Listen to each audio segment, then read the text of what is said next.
Elisha grey மற்றும் Graham bell ஆகிய இருவரும் ஒரே சமயத்தில்தான் தொலைபேசியை கண்டுபிடித்தார்கள்.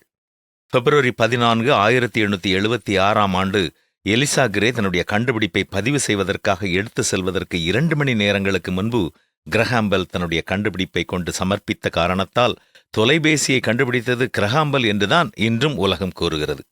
என்றாலும் எலிசா கிரே சோர்ந்து போகவில்லை. தொடர்ந்து அவருடைய முயற்சியை கைவிடாமல் செயல்பட்டார். 1874 ஆண்டு எலக்ட்ரிக் பியானோவை கண்டுபிடித்தார். இவருடைய கண்டுபிடிப்பை கொண்டு பிலடெல்பியா என்ற இடத்தில் ஒரு இசைக்கலைஞர் வாசித்த இசையை அதே நேரத்தில் நியூயார்க் பட்டணத்தில் ஒரு பெரிய அரங்கத்திலிருந்து பலர் கேட்கும்படி தன்னுடைய கண்டுபிடிப்பை உலகிற்கு காண்பித்தார். இன்று நாம் பயன்படுத்தும் எலக்ட்ரிக் கீபோர்டுகளுக்கு அதுதான் அடிப்படை. அது மட்டுமல்ல, ஒரு இடத்தில் பேனாவாலோ அல்லது பென்சிலாலோ எழுதப்படும் ஒரு எழுத்தோ அல்லது வரையப்படும் ஒரு படமோ பல மைல்கள் தூரத்திற்கு அப்பால் அதே நேரத்தில் எழுத்தாகவோ அல்லது படமாகவோ வரையப்படும் ஒரு இயந்திரத்தை 1888 ஆண்டு ஜூலை 31 கண்டுபிடித்தார்.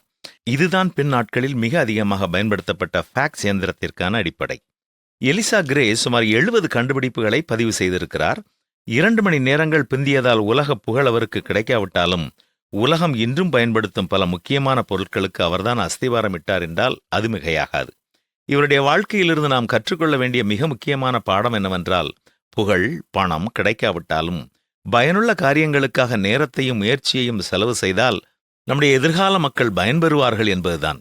நீங்கள் ஏதோ ஒரு முயற்சி எடுத்துவிட்டு யாரோ உங்களை முந்திவிட்டார்கள் என்பதற்காக சோர்ந்து போய் இருப்பீர்கள் என்றால் தயங்காமல் கர்த்தர் உங்களுக்கு கொடுக்கும் ஒவ்வொரு திறமைகளையும் பயன்படுத்துங்கள். காலம் காலமாக நீங்கள் அனைவருக்கும் பயனுள்ளவர்களாக வாழ்ந்துதான் முடிக்க வேண்டும். உங்கள் ஆத்ம வாழ்க்கையிலும் தோல்விகளைக் கண்டு துவண்டுவிட வேண்டாம்.